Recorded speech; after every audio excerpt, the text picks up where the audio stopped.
Hey guys, Yuliya here. So today I wanted to show you all of the things that are blooming in the house right now. And I am so happy with these blooms because it is really cold outside and it's going to be cold this entire week. And we have over 2 feet of snow on the ground. So the gardening season, at least outdoors, is nowhere near, but it is just so wonderful to see these flowers and experience the fragrance. It almost feels like spring in here. But what I'm going to do, I'm going to go over the plants from this side to this side. And by the way, if you see some smoke coming from this direction, it's the humidifier because the air is very dry in the winter in our house because of the heat, and the dry air is really not good for plants or the people. So the first plant I wanted to talk about is this apple blossom amaryllis. And if you guys remember, I put together an arrangement with 5 of these back in December, but 2 of them did not do that well because they did not root in the soil. So what I decided to do, I put the bulbs in a jar with water to see if they root that way. And they did. They did wonderfully. So this is one of them right here. And after it rooted, I actually planted it in this pot with soil and it gave me another beautiful bloom right here. Now, the second one has not bloomed yet, but it has beautiful leaves and the bloom stalk is still coming. So the water propagation worked and I sort of intuitively thought that it would, but I never tried it before. The most important thing is that not to soak the bulb in the water, but hover it over the water. So it almost like the humidity makes it root. After these bulbs are done blooming, I let the leaves grow just like this, and I put them in the bright location in the plant room or somewhere in the house so they can soak up the sun. I continue fertilizing them and watering them, and then I plant them out in the garden for the summer once everything melts, obviously. And they live in the garden all summer long, soaking up the sun, and I keep fertilizing them and watering them. And then around September time, I bring them back indoors.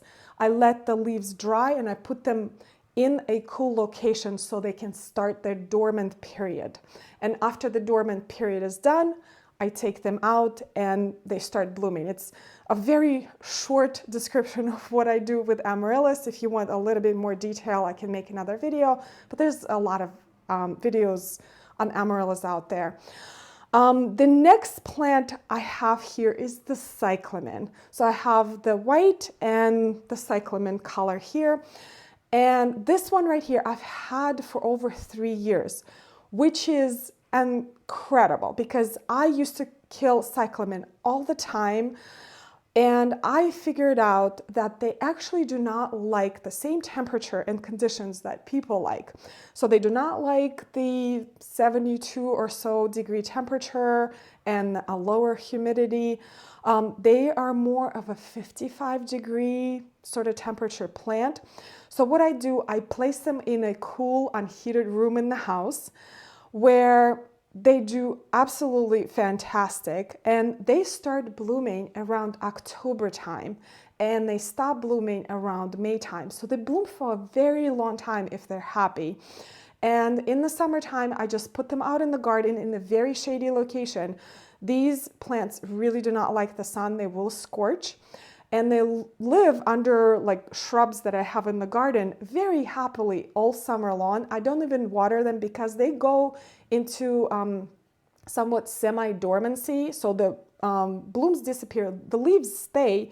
And the leaves, by the way, are amazingly decorative too. And then in the fall, I bring them back inside the house where they acclimate in the cool room and I see blooms.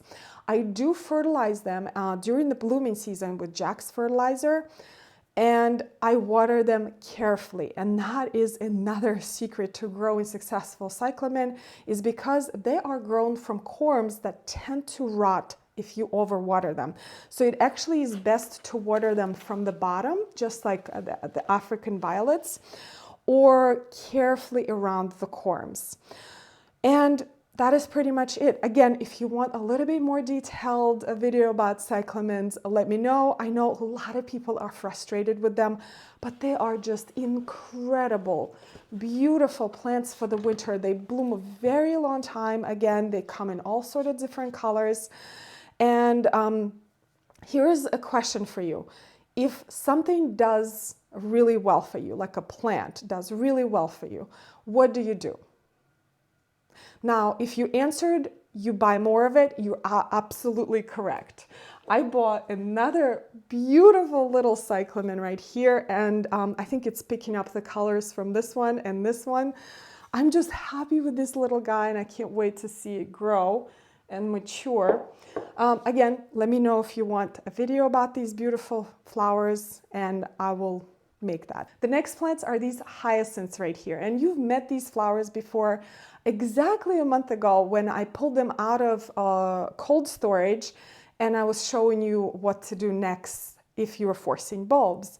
So in that video, I placed these bulbs in a bright and cool location in the house, and here they are. They actually have been blooming for a while now, and I absolutely adore the fragrance. But because I have so many of them here, it could be a little intense. So I just want you to keep that in mind. If you have any sort of allergies or headaches from flowers that are intensely fragrant, just maybe plant 1 or 2 instead of all of these right here. But they're absolutely beautiful. And hyacinth bulbs are one of the easiest bulbs to force. After the paper whites that don't even need chilling, I would say if you're a beginner, go for hyacinth. So the way you force hyacinths is you buy some bulbs in the fall and you plant them around November time. And I also have a video about it. You can just search for it. You put them in pots and you place them in a cool storage, which is around 35 or 45 degree temperature. Now, refrigerator is best, but if you don't have a fridge that can accommodate pots or soil or anything like that, you can place them in an unheated garage or unheated basement, but it has to be a cool storage. And then I took these out in the beginning of January. And after a month, or actually a couple of weeks, you will have blooms. And it's just absolutely wonderful. A lot of people ask me what to do with these flowers after they're done blooming.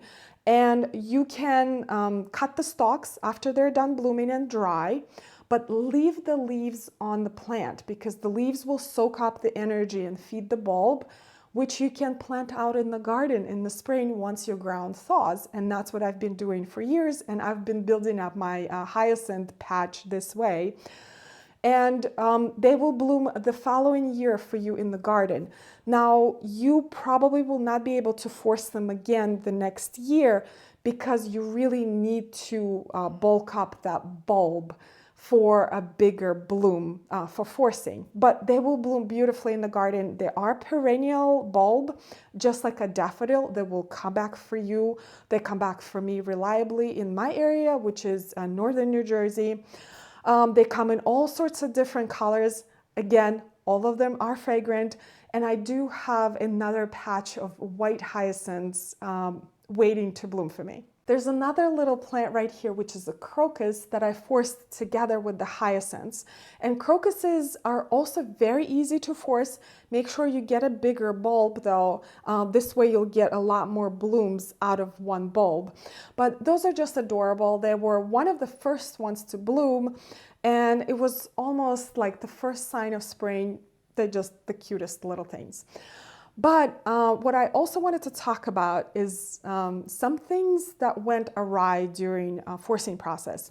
Because gardening is not all about rainbows and unicorns. Things go wrong all the time. And I think those are just as important to talk about as the wonderful and the beautiful things. So if you remember that video from a month ago, I also had a bunch of muscari or grape hyacinths.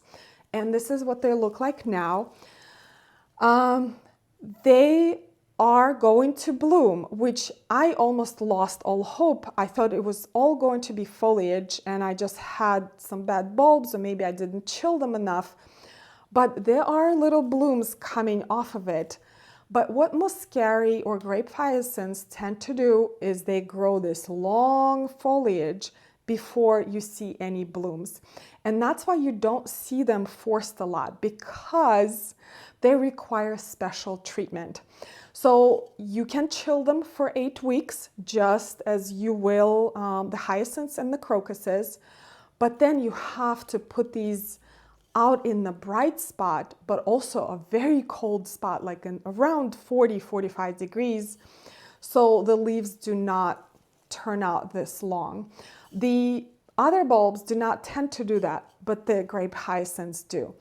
Anyway, I have to leave the leaves on because they photosynthesize and feed the bulb and feed the flower.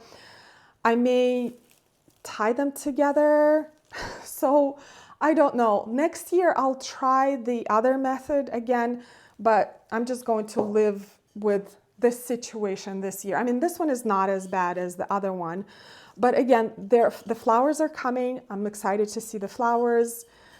It's not as neat as the hyacinths.